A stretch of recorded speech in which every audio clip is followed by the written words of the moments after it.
What's up, you guys, and welcome back to my channel. My name is Kali.alexandria, and I'm so excited to have you guys here in this video with me today. You guys have been loving my influencer content videos, and I am so excited to talk about what it really takes and what to expect if you want to become an influencer in 2021, or if you're already an influencer and you really want to up level and all that stuff. This video is for you, so make sure you guys are subscribed because I post every single Wednesday.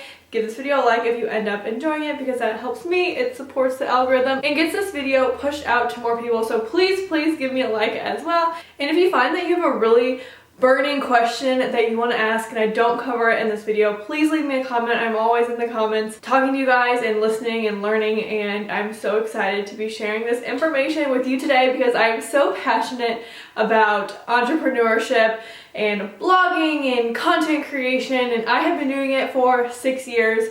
And if you guys aren't already familiar with me, I have a digital marketing agency and I'm also a blogger slash influencer as well. So make sure you guys follow me on Instagram if you don't already. I post there a couple times a week and I'm always on stories basically every day, so that's a way to really connect with me. And then also you can ask me questions if you have any. I'm literally an open book. I will answer anything, literally anything. So this is going to be a little Q&A of all of the questions that I get asked the most. So I'm always in my DMs on Instagram, and a lot of people seem to have like the same questions, so I'm going to be going over them in this video. So the first question, I thought we're going to start off super basic, and that is, how do you get started as an influencer? Okay, there's a lot of different perceptions about content creation and influencing, and if it's a real job, if it's not a real job, yada yada yada. And the one thing that I can recommend you guys is literally just starting. I feel like we wait for that like perfect moment that we feel that we'd be ready to start, quote unquote, because that time actually never comes, especially something with, you know, building a business, because once you're a content creator and influencer, you're a business owner, and there's never gonna be a right time to start. You can do all this research in the world, you can listen to all these podcasts, watch all these videos, and you still probably won't feel ready. So the thing that I can really tell you guys is just starting. And we're gonna go over a little bit later in the video on like how to overcome those like judgmental people about this, because we all have them, trust me. But really, it's super easy, and there's literally no overhead with getting started in becoming an influencer. All you have to do is create content and post it. But the one thing I recommend is try to figure out a niche. So whether you love the gym, maybe you want to be a health and fitness influencer, or if you love something like baking and you want to be a food blogger, that's also another option. For me, I am a lifestyle content creator, so basically I talk everything about like lifestyle, fashion, beauty. I do a lot of travel, and then I also talk about business tips, since I am an owner of a digital marketing agency. So try to pick a niche if you can, or like a couple niches. I feel like in the beginning it's easier to like do trial and error and really figure out what you enjoy talking about, because you're not always gonna love something right off the bat. Like for example, I used to be just a fashion blogger, and I used to actually do makeup tutorials. Now I don't do that anymore because I don't enjoy it as much. I'll still post a little bit of fashion content, but I really found that that wasn't like my passion. So I recommend that you guys just like tap into your passion, really figure out what that is, and then create content around that passion. Another thing in getting started as an influencer is really building a community and building an audience. So what that looks like in the beginning is really finding accounts within your same niche and engaging with them, making friends and networking. That's what I did in the beginning, and I have grown to where I am today, and that's almost 60,000 followers.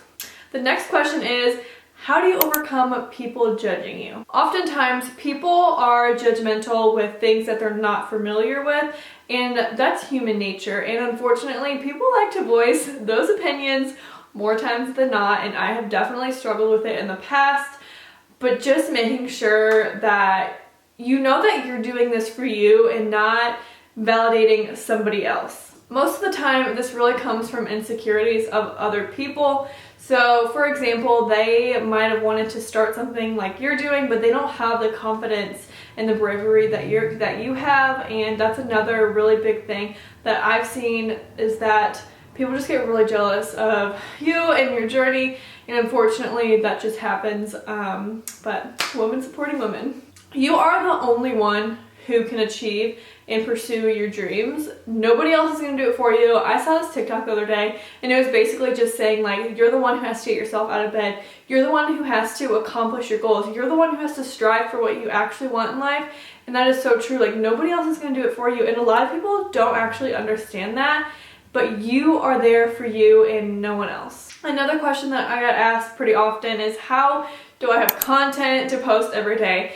And this was a lot harder for me in the beginning because I was working a full-time job and I was a student full-time also, so creating content was actually really hard. It honestly just goes back to the fact that you have to make this a priority if this is what you really want to do, and you also have to create content in bulk. So whether that means going out on a Saturday morning and shooting 4 different outfits, that's what you have to do. Just find a time where, you know, you might be relaxing watching Netflix, where you can be productive and really work on your goals as an influencer. That's like the major thing that I really struggled with in the beginning, because it's just important to really remember your why and why you're doing this. For me was that I really wanted to make this my full-time job, which it is now after a couple years, and I think just making sure you're hustling and working towards your dreams and your why is so important, and that will really light the fire under your butt as well. Another thing I like to do with this is really putting it on my planner, on my calendar. So whether you have a work calendar, a school planner, anything like that, make sure you list it out so you remember that it is a task that really needs to be completed. So just like you have a homework assignment due on a certain day, you have to complete this task as well. The next question is, how do I get paid by brands? Okay, this is a really loaded question, and it doesn't happen in the beginning. Obviously, in the beginning, you're really in the growth stages, and that's what you should really be focusing on. But as you grow and you start to get a couple thousand followers, you can actually start working with brands. And no, there's not like a range where you start working with brands. I've seen people work with brands at 2,000 followers, and I've seen people start working with brands at 1,000 followers. So really just developing that loyal and trustworthy audience is super important, and then you could take that and work with brands. So for example, whenever you're just starting out with working with brands, obviously you're going to need to get some experience. So what that looks like is that a brand is going to send you some free product in exchange for promotion. That is typically the way that brands will do that, especially in the beginning with a micro-influencer. So that is something you guys can be aware of. So that's what that kind of looks like in the beginning. So without this video being too long, one thing I really wanted to mention is that when you're working with brands, it's always important to create that really like long-term partnership. You don't want to burn any bridges in this industry because it's a super small industry, and a lot of times these brands like will come full circle, and when you've been doing this a couple of years, you're gonna like see these brands come up again, and you would hate like in the beginning to really burn a bridge or something happen. They don't love your content, so make sure you don't take advantage of brands either, and then also make sure that you are going above and beyond with your content, and the brand is definitely going to notice that. But after you have gotten some content experience under your belt with brands, it is now time to get paid. Yay!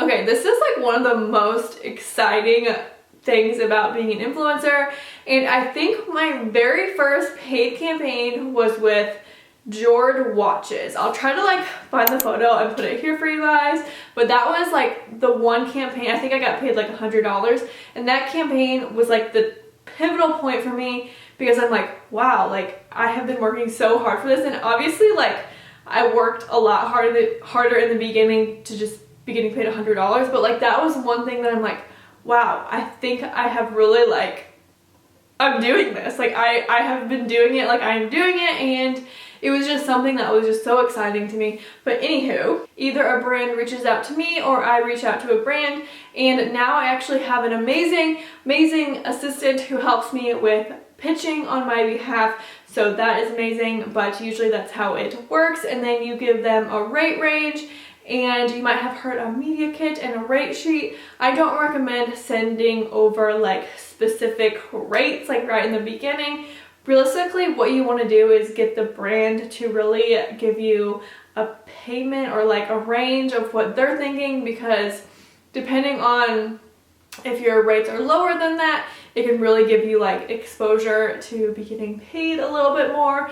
But I always negotiate a range just depending on what like the terms are, because they're gonna send you a contract and things like that. But I feel like that's just for another video, because that's like a really hefty topic. And then a really popular influencer marketing term is scope of work. And what that means is if a brand says, okay, I only have a budget of $300, what can I get with that money? So I basically tell them, okay, I can't guarantee an in-feed post because I charge a couple grand for that, but I can definitely give you a shout out on stories, something, just depending if it's worthwhile for you. So just work in that scope of work that they're giving you within that budget. I hope that makes sense. I know that is probably a little bit confusing, but always like negotiate, because everything in life is just negotiable. How do you grow your following? Okay, this one, there's a lot of moving parts with growing social media, and I've written a couple of things down, and I wanted to give you guys a couple main points on how to grow a following. So obviously posting consistently is probably the most important. Think of it like this: your favorite show comes out once a week, and if somebody comes and sees your Instagram, they follow you, they really love your content, they're obsessed, they're gonna get really sad if you're only posting once or once every couple months. It's really important to gain that level of consistency. And even you guys are watching YouTube right now, like it's the same with YouTube, it's the same with all these platforms. Posting consistently is the answer to growth. And then there are 3 different content pillars. So that is either posting inspirational content, educational content, or entertaining content. So no matter your niche, you always want to try to stick with those 3 content pillars, because I'm not gonna lie guys, you really have to give a reason for people to care about you. Another thing you can do is giveaways. So I currently have a giveaway on my page that I just posted last night, and that is for $1,000 I think to Home Goods. And I partnered with a couple different bloggers for that, and that's another good way to grow, because that gets me in front of their audience and then that gets them in front of my audience. So it's like a mutual like collaboration, which is also great for growth. Kind of piggybacking off of that is going on different blogger trips with other girls. That's basically pretty similar to a giveaway, because once you're on trips with other people, you're posting, they're posting, you're getting in front of their audience, they're getting in front of your audience. Kind of the same thing as like a giveaway. And then cross-promoting on other channels. So for example, TikTok has been a major platform these days. Cross-promote on TikTok. Say, go follow my Instagram after one of your videos. Okay, so I actually really love this question, but another thing that I get asked a lot is, do you ever get hate messages?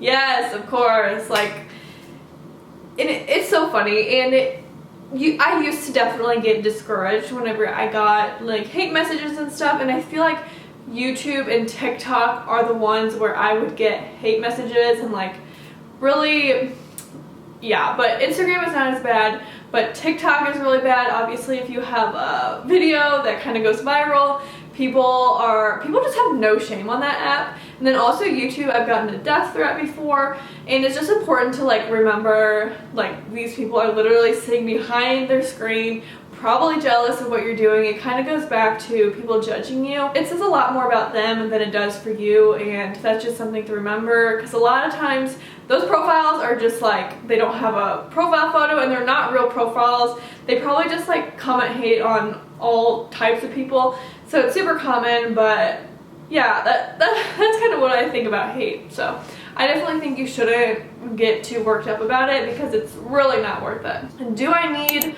a professional camera? No, absolutely not, especially with the level of quality iPhones have in their cameras nowadays. I personally would just use that. If you have the means to go out and get a camera and you really want to, do it. I like to switch up the content sometimes, but if you guys see on my Instagram account, like basically all of my photos are taken with an iPhone. Okay, you guys, I'm gonna answer one more question, and this is another one about brands. How do I pitch a brand? Okay, so there's a certain formula that I like to use in my pitches, And this has definitely been tweaked for me over the years because of trial and error, and to just like see what works, what doesn't work, and things like that. So the first thing you do when you pitch a brand is starting out with an introduction. So that literally needs to be 1 to 2 sentences. Don't make it too much about you, especially in the beginning. You don't want to be sending a novel about you and your content, what you've done before. Obviously, providing relevant work examples is really huge, but brands are super busy. People skim through emails nowadays, so short and sweet is the way to go. After that, provide a compliment to the brand. Say you love that new social media thing that they're doing, or something that they just released. I love your new arrivals, just so they know that you have actually seen their content and this is not like a generic copy and paste email. And then all you want to do is tell them how you can help them. Remember, this is about them, not so much you. So whether this looks like you have a 90% female audience who loves home decor, make sure you kind of tell the brand how it is you're able to help them. Providing details is so important because a lot of times the recipient on the email isn't an influencer or a content creator, so you kind of really need to help them like see how you're going to help them. And then after that, I go ahead and close out the email. Usually I like to thank them for their time and then ask them a question. So for example, I would say something like, I look forward to hearing from you either way. Do you think this would be a mutual beneficial collaboration? So that way, whenever the brand sees this, they're gonna want to respond to that comment. Leaving it open-ended for further conversation is super important and really increases the response rate of your emails. And I will say, you're gonna send a lot of pitches, you're gonna send a lot of emails, and unfortunately, a lot of brands don't respond. A lot of them say no, but don't give up because you will get the yeses, I promise. Sometimes the timing is just not right. They're busy, like it hit the wrong inbox. There's so many different factors that could happen, but these brands get so many pitch emails, so try to craft a pitch that really stands out. For me in the beginning, I took a course called Boss Pitches, and it has been transformative for me working with brands and negotiation and following up. I'll leave it down in the description box if you guys are interested, but I highly recommend you guys check that out. It is definitely not the cheapest course, but I have learned so much, and I have like been able to use different vocabulary and really learn how to talk to the head of marketing, the brands, and really secure high-paying, my hair, brand deals. So if you guys are interested, check that out. It's called Boss Pitches, and I will leave a link in the description box. But without this video getting too long, I'm gonna go ahead and close it out. So thank you guys so much for watching. Make sure you give me a like if you enjoyed it, and subscribe because I post every single Wednesday, and I will see you guys next time. Bye.